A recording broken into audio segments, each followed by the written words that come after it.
Good afternoon, YouTube. Today, I just wanted to address you and apologize that I haven't put up any videos in a while.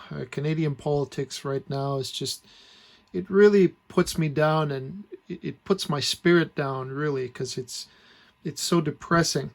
But what I wanted to bring to your attention is this lovely little clip from Ezra Levant that he actually addressed that problem that was going on in the back of my head, and the message that he came out with is very, very important to me. So I thought I'd share it with you. So here it is. I'm glad there's not. What are your coping skills to deal with all this? Is that the question you're asking me, Sheila? Yeah. I'm sorry. Well, I wasn't, but the super chatter was.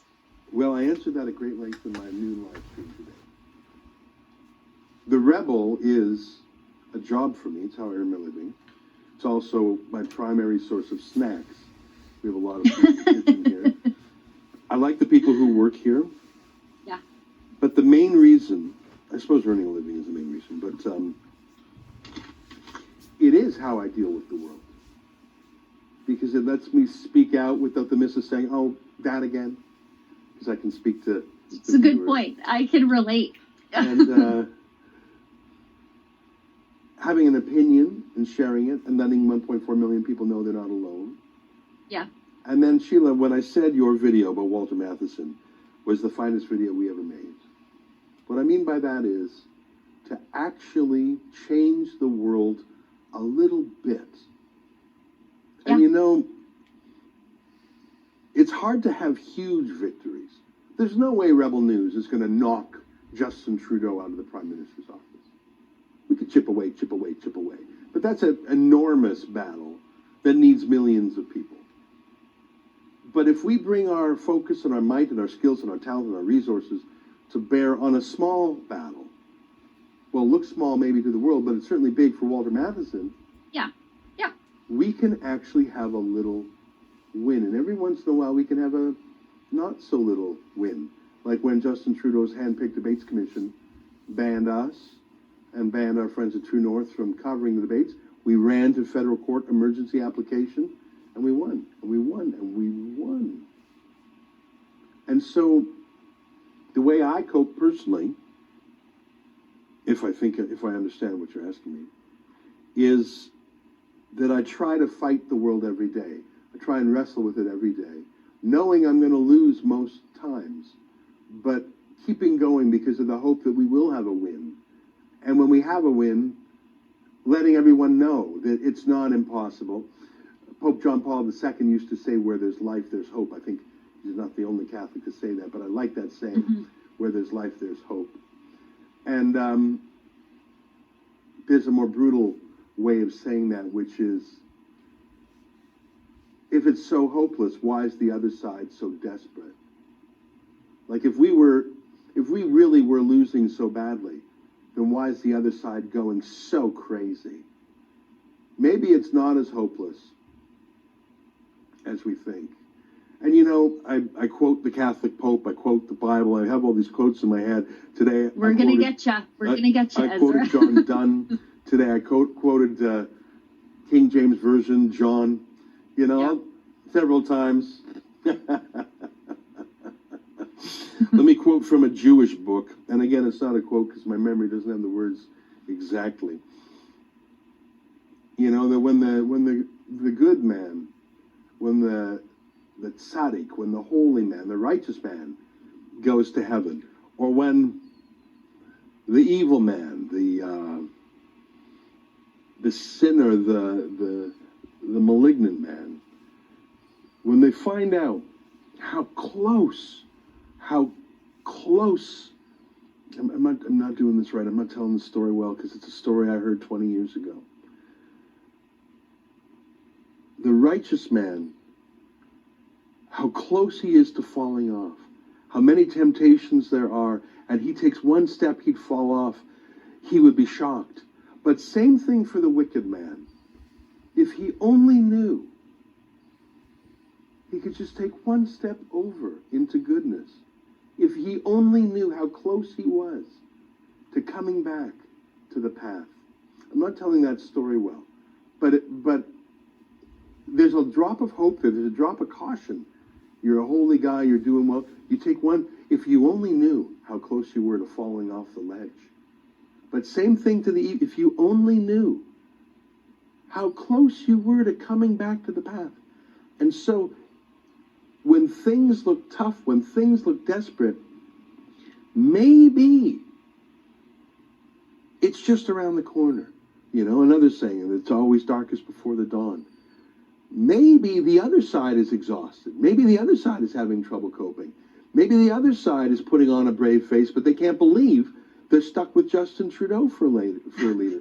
Maybe the other side says, you know, fake it till you make it. I can't believe we're getting away with this. Maybe there's a ton of people who have doubt. So you may think that you're seeing everything, but I don't think the other side, like, there was I don't think it was in Trudeau's speech, but it was in Julie Payette's speech today about censoring the internet. Why would they want to censor the internet? They own the CBC. That's more than the rest of the media combined. They have the newspapers on the payroll now with the $600 million bailout. What's that, like another 90% of the print in this country.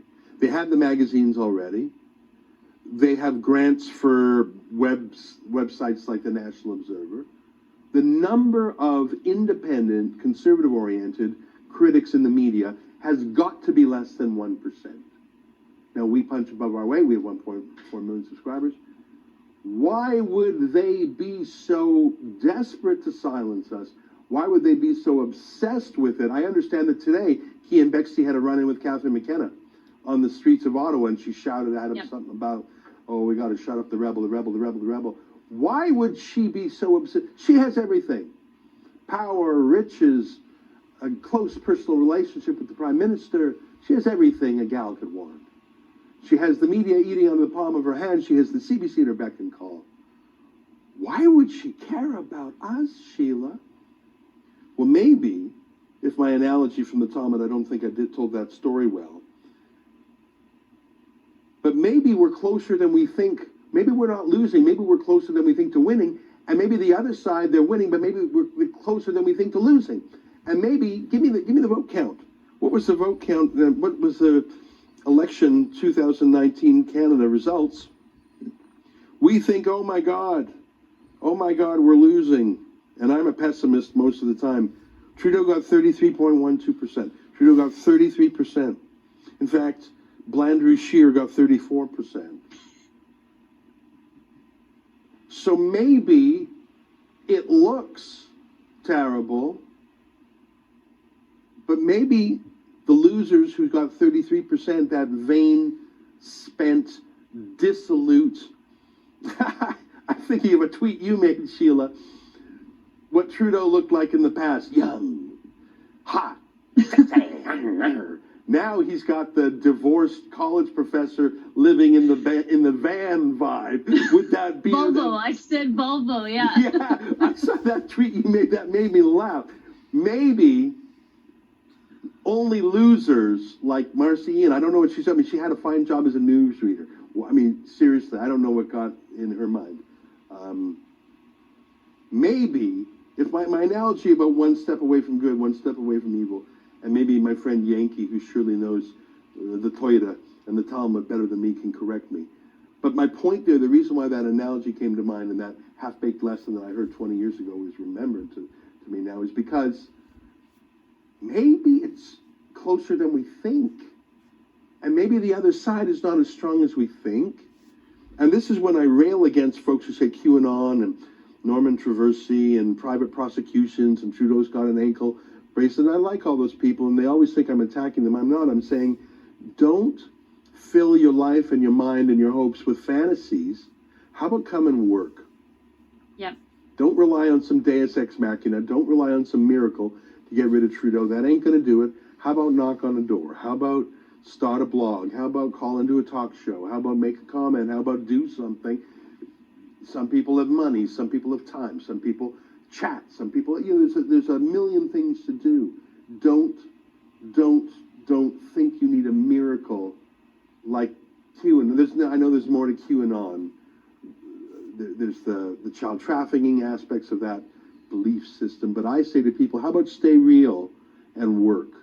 How about stay real and work? I believe that Rebel News is a work. It's a way to work for the better world. And you may think, Ezra, shut up with the messianic. No, it's not messianic. It's the opposite. It's this is where you work. You think there's a problem? Come and work. That's what I think. That's what I think of the Rebel. So that's it. Thank you for watching, and goodbye.